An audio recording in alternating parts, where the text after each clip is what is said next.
Muito boa tarde, obrigado por ter vindo aqui. Igor, o que dá para esperar do Figueirense já para essa estreia, depois do trabalho realizado aí no Campeonato Catarinense? Boa tarde mais uma vez. Boa tarde, muito obrigado de novo pelo espaço. Sim, todas as vezes que eu puder, eu virei.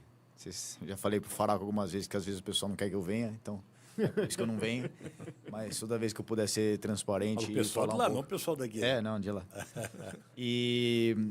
Mas a expectativa, assim, ela é muito boa do meu lado, né? E é difícil gerir uma expectativa muito boa, porque do lado do dirigente, do diretor, você poder estar até sexta, você faz alguma coisa, consegue interferir, mas no sábado é impossível, né? A expectativa Então, já é melhor que a do ano passado para a estreia da Série C, né? eu acredito que sim. Eu acho que o investimento foi maior, o nível dos jogadores que nós trouxemos também é maior. Então, assim, a expectativa ela tá bem positiva. A mim, pessoalmente, o último jogo contra o Avaí deixou boas lembranças, boas recordações, apesar do resultado. Então, enfim, acredito que, apesar de ser uma competição super difícil, como a gente estava discutindo aqui antes, né, em níveis de investimento, a gente pega 4 times de São Paulo que tem pelo menos 10 milhões de reais aí de cota de estadual. Competir contra eles fica muito complicado. E times também de camisa, como tem Náutico, como tem CSA, tem Botafogo da Paraíba agora fazendo investimentos altos. Então, acho que vai ser uma Série C super complicada, mas eu acredito sim no que a gente está montando. Eu acredito muito nas pessoas que a gente colocou lá. Então, enfim, acho que vai ser positivo esperar a chuva passar um pouco para ver se sábado é sem chuva, para ajudar. Mas, enfim, do mesmo jeito que eu falo para vocês aqui, fico nervoso, porque é complicado. É tão verdade que, assim, todos os lugares que a gente foi, depois teve bons resultados, né? Então, acho que o Cruzeiro é um exemplo que teve agora uma mudança completa de gestão e mesmo assim não está conseguindo o resultado desportivo, né? Porque você vê que é um processo de longo prazo. Às vezes deu um passo maior que a perna no momento que não era para dar, né? Então, é o Figueirense de 2022. Às vezes se sobe naquele gol que faltou, depois dos próximos anos cai que nem uma bigorna e tá lá na... Sabia que eu tava falando isso com um torcedor do Figueirense agora aqui no corredor? Eu falei, pô, ele falou pra mim, faltou aquele golzinho. Eu falei, faltou. Mas talvez o Figueirense tivesse subido lá pra cair depois. Pois é, e aí cai de um jeito que não supera, que não recupera mais, né? Então, assim, tem que ter muito cuidado. Então, o meu estilo de gestão, e apesar das pessoas podem me xingar, isso aí eu não vou mudar, não tem jeito, pode discutir, mas eu preciso fazer as coisas passo a passo para entregar, com certeza absoluta, um clube saudável. Um clube que possa fazer no futuro grandes investimentos. Mesmo a gente não tendo todo o dinheiro que a gente gostaria de ter, a gente ainda está fazendo investimentos que, na minha cabeça, eram inconcebíveis os gestores anteriores não terem feito. Por exemplo, o Figueirense jogou Série A em 2016. Não tinha irrigação no gramado do CT. Isso para mim é inconcebível. Isso, assim, é pensar um time na Série A não ter irrigação no próprio gramado. Depender da chuva para irrigar o gramado. Então, o treinador querer fazer um treino não pode. Tem que ser um campo seco se te passar 10 dias sem chuva. Então, enfim, essas coisas que voltando na pergunta, né? Talvez me alonguei, mas são coisas que eu fui aprendendo estando aqui no Figueirense, que às vezes não era prioridade e é diferente do meu jeito de gestão. Então, você sempre vai ver eu investindo muito mais em infraestrutura do que pegando o dinheiro e botando na folha. Mas mostrar isso pro torcedor do Figueirense está mais fácil hoje ou ainda tá difícil de ele entender que precisa fazer a base, que precisa estruturar para depois colher os frutos? Acho que eu peguei um histórico aqui ruim, né? Então é um torcedor que tomou muita porrada. Então acho que quando vê qualquer chance de sair, se apega e aí é emoção. A minha diferença do torcedor do Figueirense hoje é emoção. Eu sou um profissional, eu tenho que fazer as coisas de maneira fria. O torcedor fica muito bravo. Você pega... Um dia a gente faz um exercício aqui de pegar meu Instagram e olhar as mensagens. A primeira é, você é muito ruim, vai embora. A de baixo é, te amo, muito obrigado. Então, assim, ganhou um jogo, perdeu outro jogo. Essa é a variação, mas tem muita gente hoje que já consegue entender e me defender.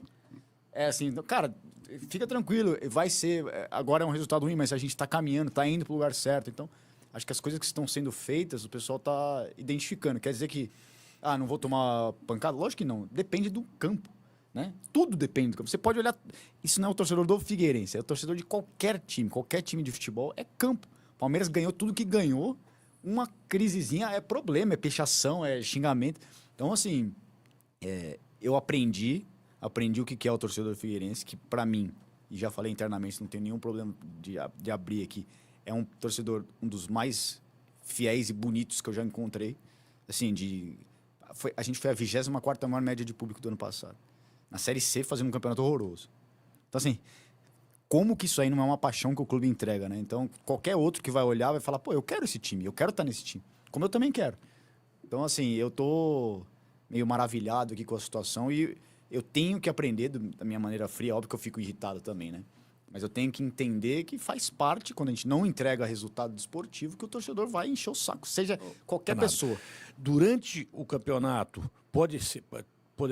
a diretoria pode trazer alguns reforços pontuais para buscar o acesso? Pode. E acho que a gente vai identificando, vai trazer. Foi assim no Catarinense, né? A gente montou um time que a gente achava suficiente para o Catarinense. Com exceção do zagueiro, que aí até eu chamo a responsabilidade 100% para mim. Porque quando a gente fala, ó, tá precisando de um zagueiro. E a gente... Eu olhei, eu vi, vocês viram, o torcedor viu, todo mundo viu. O empresário também viu, né? O outro também viu. Então, a hora que o zagueiro custa 10, estão tentando jogar pra gente por 50. Aí é minha obrigação de falar, não, pera, não, calma lá, vamos, a gente se ajeita, Então, essa é meu lado do negócio. A gente vai investir mais, como está investindo mais. E apesar da torcida falar, não, você prometeu que ia ser o maior ano de investimento. Nunca prometi isso.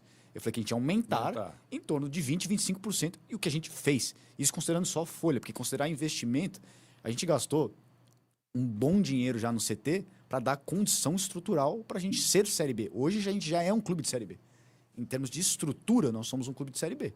Agora a gente precisa fazer o passo dentro de campo. Mas aí, de novo, é o que eu acredito. E às vezes eu sou cobrado até dentro de casa, uma mentalidade para mim que é extremamente antiga, que eu não gosto, mas por que você botou mais de 2 milhões de reais no campo sintético e não pôs na folha? Imagina se fosse ano passado. Eu não teria campo para jogar e não ia ter subido. E joguei fora 2 milhões de reais. Então, assim, esse tipo de pensamento é de pessoas que talvez não vivessem tanto o clube, porque sabe que em julho, em junho, a essa época que a gente está vivendo agora, chove pra caramba. Então, se eu não tiver campo para treinar, é o primeiro passo para dar errado dentro de campo. Então, assim, não interessa o treinador que você tem, não interessa o jogador que você trouxe. Se eu não der estrutura pro cara, eu não consigo cobrar resultado. Então, esse foi o caminho traçado e é o caminho que a gente está executando. E da minha cabeça, né, assim, da parte da diretoria, mas que também é passado, é comunicado a todos, via Wilson, via Carlinhos, via Thiago. Então, assim, isso é o que me faz também ter mais e mais vontade e gostar do que a gente está vendo aí para o futuro. Porque quando você vê um elenco, um time coeso, a gente tem certeza que vai chegar lá em cima. E eu falo para todo mundo, se você quiser apostar comigo, se der alguma zica desse ano não subir, o ano que vem sobe. E o Henrico, se a gente tiver tempo, né? Desculpa. E o Henrico, ainda falando em folha e da intertemporada, né, que Figueira teve agora, saíram 2 caras que não eram dos salários menores, né, que é o Camilo emprestado ao Botafogo, pagando 100% do salário, Juan Carneiro foi para o Juventude, também não era barato. E o Rodrigo também. E o Rodrigo também, tinha esquecido do Rodrigo. Esses 3 caras que saíram acabam abrindo um espaço maior na folha, ou a folha do Catarinense já estava chegando nesses 20%, 25% do investimento que vocês fizeram? A pergunta é bem boa e ela já estava estourando, vamos dizer, então foi para um pouco de alívio, mas para também fazer outros investimentos que a gente fez, como Felipe Augusto, Lucas Dias, Breno, caras que também sobem bastante o nível, que foi esse reajuste de dinheiro para poder, né, colocar hoje, o que eu considero também que a gente tem pelo menos 2 bons jogadores por posição. Então, como está sendo traçado o elenco. Então, nesse momento, a folha está naquele 25% de aumento. Não está sobrando espacinho para fazer mais uma contratação agora nesse momento, não? Agora, eu acho que até, assim, aí o Wilson que está mais por dentro, mas eu acho que talvez vá chegar até mais uma pessoa, mais um atleta. Porque fecha agora sexta, né? E aí depois a gente só tem em junho Zagueiro? Zagueiro. Então você está desesperado. Zagueiro. E aí, não tá faltando isso para poder fechar essa até dia 11 e depois em junho tem mais uma e julho aí a maior, né? Então a gente está monitorando isso para saber em que momento também, qual peça que vai precisar, porque a gente também sofreu um pouco com lesão, né? O Gabriel Santiago machucou 3 meses quase, né? Da verdade. Faz uns 2 meses e pouco que ele não joga. Então, assim, era um cara que a gente via, vocês viam também que era um cara que mudava jogo para nós, né? Um cara diferente. Então, sofreu um pouco com isso e tem que fazer esse equilíbrio, né? Não adianta aumentar mais 100 mil reais a folha, trazer um cara e vai ficar no banco e não usar. Então, assim, esses são os momentos que me dão... E a folha do Figueirense hoje, numa medida dos 20 times da Série C, a gente consegue colocar, assim, em qual posição? Se a gente for fazer um ranqueamento. Saiu lá no Rio Grande do Sul que eu não estou acreditando muito. Eu também não. Eu vi 2 desses. O primeiro estava até mais coeso com o que a gente está gastando, assim. Mas eu diria que a gente deve ser lá pela décima primeira folha. Se eu precisar chutar, assim. Porque o Figueirense tá abaixo dos demais ou é porque tá bem nivelado, assim? Eu acho que os dois, sabe? Tirando os 4 de São Paulo lá que não tem jeito. Assim, mesmo São Bernardo, que era um time que não gastava, até esse ano tá botando um pouquinho mais de dinheiro. Assim, o Náutico tá fazendo uma folha muito grande, Botafogo da Paraíba. Contratou Assim, o Zago agora. O Zago, eu tentei levar ele pro Cruzeiro em 22, meu. CSA deve Tem uma estar noção. gastando, né? CSA tá gastando pra caramba. Então, assim, não é certeza absoluta que não é garantia de retorno. Mas aí a gente já falou 8 times, né? Então alguém já vai gastar muito e não vai subir. Concorda? verdade. 4 aí vão gastar bastante e não vai subir. Então, é muito complicado essa parte. Então, quando a Cláudia conversava comigo, a expectativa da recuperação judicial sair era em junho de 2024. Então, assim... E já fazendo uma visão conservadora da Cláudia. Então, falou, então a gente vai ter que tratar isso, a gente vai ter que fazer isso aqui, blá, blá, blá, blá. Em junho, estourando julho, a gente já tem o dinheiro, já consegue pensar. Então, isso tem sido ruim, porque sem todo esse aporte, eu não consigo planejar. Que é o nosso diferencial, né? A gente não paga mais, a gente não tem a melhor coisa do mundo. O nosso diferencial é planejamento. Porque o que a gente planeja, a gente executa na linha. Então, eu não corro risco de atraso salarial, não corro risco de imposto, nada disso. Isso está sendo um problema, porque a gente vai bater quase junho de 25 e não saiu. Então, um ano disso é muito complicado. Apesar de não ser... Eu não tenho nada a ver com a RJ. Por isso que... porque você não vem falar do negócio... Porque eu não tenho nada a ver. Eu não falo sobre coisas que eu não tenho nada a ver. Né? Isso é associação ilimitada, 100%. Eu não tenho absolutamente nada que falar de recuperação judicial. Até eu falo quando vira SAF. E o que eu posso falar é a Clave, apesar de tudo, honra com o que a gente combinou lá em janeiro. Qual que é o orçamento de 25? É esse. Quanto que vai dar? Tá chegando no final aqui, o caixa tá apertando. Toma. Então, assim, não tem o grosso, mas vem com mini pílulas, né? Vai aqui, ó. Aqui para fechar o mês, aqui para dentro do orçamento. Diferencial, não consigo projetar. Eu gostaria de fazer uma reforma no campo 1 agora, fazer uma reforma gigante. Não consigo.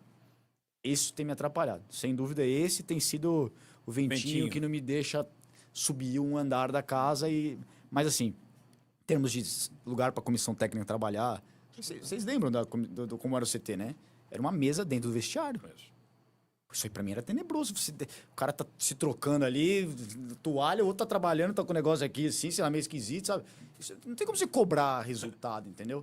É muito complicado você cobrar algo se você não tá entregando. É a linha do Vampeta lá, finge que joga, ele finge que me paga, né?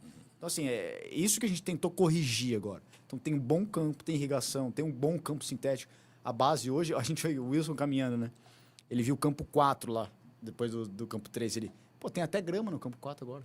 Então, assim, que era algo que não existia mais, era barrão. Então, ele falou, tem até grama, olha que legal. Então, a gente vai transmitir o jogo da base. Ele viveu toda essa transformação. E ele viveu lá de trás, né? Ele falou, isso aqui era um tapete. Aí, quando ele volta, ele fala, caramba, isso aqui tá horroroso. Então, assim, enfim, ele tem sido um grande parceiro aí para a gente conseguir evoluir, não fazer o Figueira voltar nunca mais para essa posição. Lamborghini, mas eu fiz uma crítica quando saiu a notícia, porque o torcedor levou um susto e nós também, porque saiu a homologação da recuperação judicial, agora o Figueirense vai poder planificar com médio e longo prazo, olhar para frente, resolvendo os problemas de trás.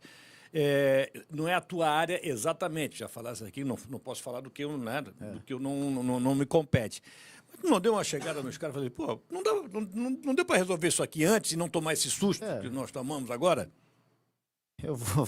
Me ajuda a te ajudar, aquele me ajuda a te ajudar. Eu gostaria de falar muito mais coisa, honestamente. Eu vou te falar só uma coisa. Por mim, a resposta está dada. Quando eu cheguei aqui, meus primeiros 100 dias foram de diagnóstico, certo? E um dos diagnósticos, você falou, cara, eu não confio muito nos assessores da recuperação. E, assim, é meu diagnóstico, é o que eu acho, entendeu? Então, assim, agora, mais ou menos, tá acontecendo agora, entendeu? Porque eu acho que tudo isso que você falou é verdade. Não dava, no dia que saiu, dá pra olhar e falar, peraí, isso aqui pode dar problema daqui 30 dias, hein? Porque, isso aqui o linear tem que pagar. Vamos fazer já. Vamos deixar... Antecipar o Vamos deixar pros 48 do segundo tempo. Então, assim, na véspera da estreia na Série C, que é o foco hoje. Exatamente. E, assim, o que aí e isso eu falo, tá? Então, porque eu gosto de vir aqui, porque acho que o pessoal não gosta muito, porque eu sou muito transparente, eu gosto de falar. Isso sim, o que interfere no meu trabalho, eu preciso levantar a bandeira e falar, isso aí tá interferindo. Porque a hora que sai uma notícia dessa, o próprio jogador fala, puta, será que o mês que vem... Vai estourar em mim. Porque era antes do dia 5, né? Na Folha. Eu falei, puta, e agora, meu? Será que vai vir o dia 5? E aí? E aí começa, né? Você teve que ter alguma conversa com os jogadores depois? Não, o Johnny Douglas, um cara que me conhece, ele falou, meu, se o Henrique ele ia falar, fica tranquilo, que vai pingar. E aí, no dia 4, caiu o salário, entendeu? Assim, então, tá tudo normal, mas não precisa, a gente não, já tem tanta coisa difícil pra gente passar, não precisa de mais nenhuma marola, né? Sofrer Então, tanto. essas são as minhas questões, assim, dá pra ser muito mais fácil. Vai ser fácil? Não, mas dá pra ser mais fácil, Ou né, menos do que... complicado. Exato. Então, era aí que eu bato, sabe? A gente consegue fazer as coisas com antecedência, a gente consegue fazer as coisas planejadas.